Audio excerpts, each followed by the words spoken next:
Sandra Dee became a teen idol and romantic comedy star in the 1950s and 1960s. But then, she took a wrong step that led to her untimely death. But what caused this? Join us as we uncover many such untold truths about the life of Sandra Dee while also showing you some of her rare photos. Sandra Dee's life was marked by challenges from a young age. Born Alexandra Zuck on April 23, 1942, in Bayonne, New Jersey, she came into the world as the only child of John Zuck and Mary Zuck. Her parents met as teenagers at a Russian Orthodox church dance, and they married soon after. However, their marriage didn't stand the test of time, and they divorced before Sandra turned 5 years old. It was during these formative years that she embraced the name Sandra Dee, a name that would become synonymous with her Hollywood persona.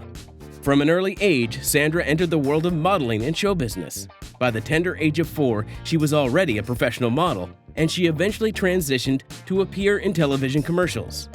But the path wasn't without its struggles. While in pursuit of the often unattainable standard of high-fashion models' slender figures, Sandra attempted to lose weight. However, the improper diet she followed took a toll on her health, wreaking havoc on her skin, hair, and nails.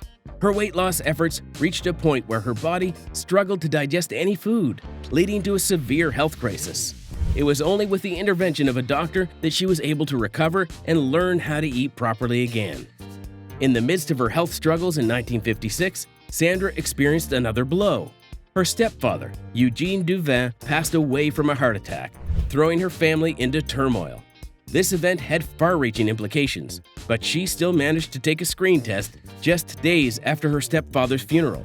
Heartbroken and grieving, she channeled these emotions into her screen test, and surprisingly, it was this raw authenticity that landed her the job. Despite the toll on her well-being, her talent led her to earn $75,000 that same year as a child model in New York.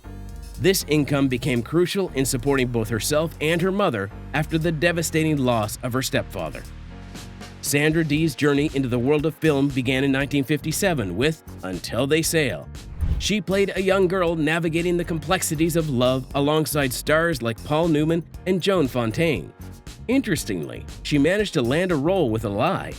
While the studio believed she was 14, she was actually just 12 years old.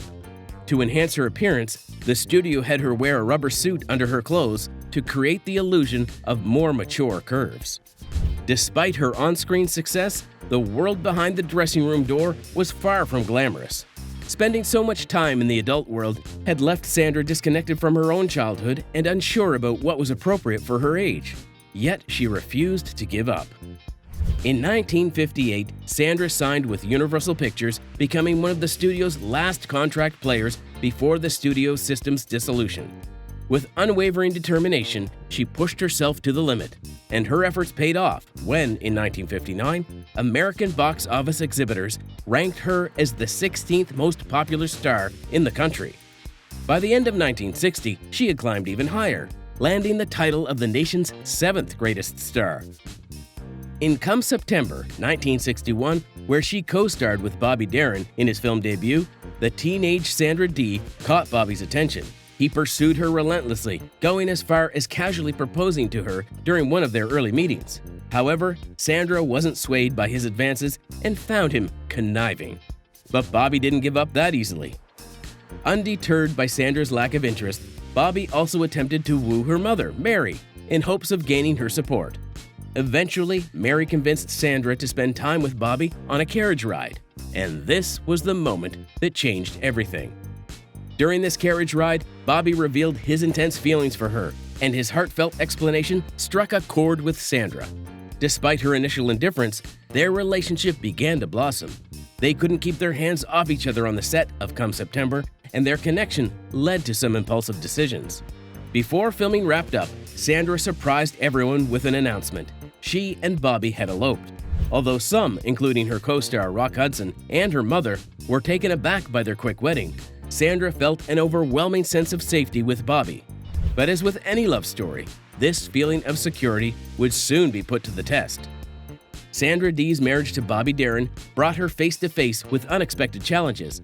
Rather than the romantic fairy tale she had envisioned, she found herself in a demanding relationship.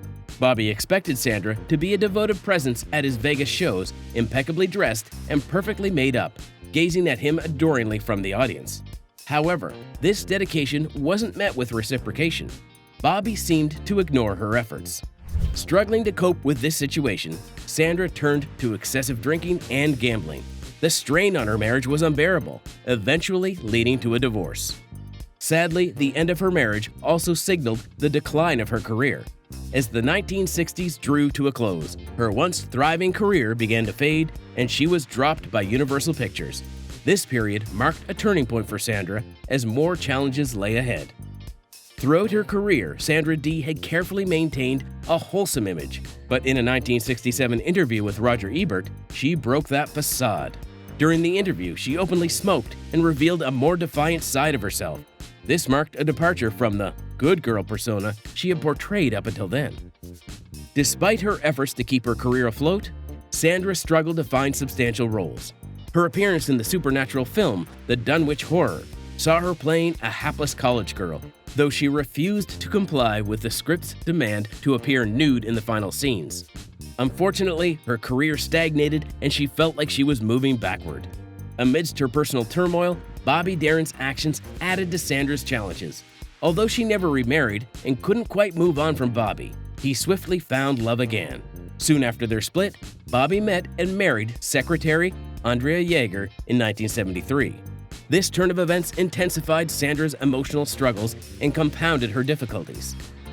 But unfortunately, as Bobby Darin's health deteriorated, so did his marriage to Andrea Jaeger, leading to their separation in October 1973 after just a brief time as husband and wife. However, the split was not solely due to his declining health. The real reason behind their separation carried a more scandalous undertone. Despite the challenges, Bobby's persistence led him back to Sandra Dee's doorstep, rekindling their relationship. However, their reunion would ultimately lead to a heartbreaking outcome. In a fateful turn of events in December 1973, Bobby Darin took a risky gamble with his life. Disregarding medical advice, he chose to visit the dentist without taking the prescribed antibiotics as a precaution. This decision, driven by his ego, had dire consequences. Darin contracted sepsis, a serious infection that spread throughout his body and wreaked havoc on one of his artificial heart valves and led to his death. By the 1980s, Sandra Dee had largely stepped away from her acting career. However, her retreat from the spotlight extended beyond retirement. She transformed into a near recluse, dedicating herself to raising her son, Dodd, while navigating the challenging relationship with her imposing mother, Mary. Family became her primary focus, but even that support system would soon face turmoil. In the late 1980s, Mary, Sandra's mother, was diagnosed with lung cancer, and her health deteriorated rapidly. Sandra, already struggling, found herself on the edge. After Mary's passing, Sandra's coping mechanisms took a dangerous turn. Her battles with eating and drinking escalated, resulting in a disturbingly unhealthy lifestyle. She admitted to living on a diet of soup, crackers, and scotch, leading to a drastic drop in her weight. Witnessing her mother's alarming breakdown, Dodd took decisive action. He convinced Sandra to seek both mental and physical rehabilitation, a move that likely saved her life. Slowly, Sandra began to recover and even expressed renewed interest in acting. Unfortunately, her personal demons remained formidable adversaries. Despite her attempts to curb her drinking, Sandra's health had already suffered significant damage. Her body had endured years of mistreatment, leading to kidney failure. This devastating diagnosis forced her to undergo dialysis, a life-saving procedure. It also prompted her to finally quit drinking for good, even though her body was irreversibly impacted. In 2005, at the age of only 62, Sandra Dee faced the grim reality of her health complications. Kidney disease had taken a severe toll on her body, beyond the reach of dialysis. On February 20th of that year, she passed away in a hospital, leaving her fans shocked by the loss of the once vibrant actress they had known. Despite the struggles and challenges she faced throughout her life, Sandra Dee's legacy continues to be intertwined with the indelible mark she left on the world of entertainment. If you've enjoyed this video, be sure to check out other videos of beautiful actresses from yesteryears on the end screen. Thank you for watching.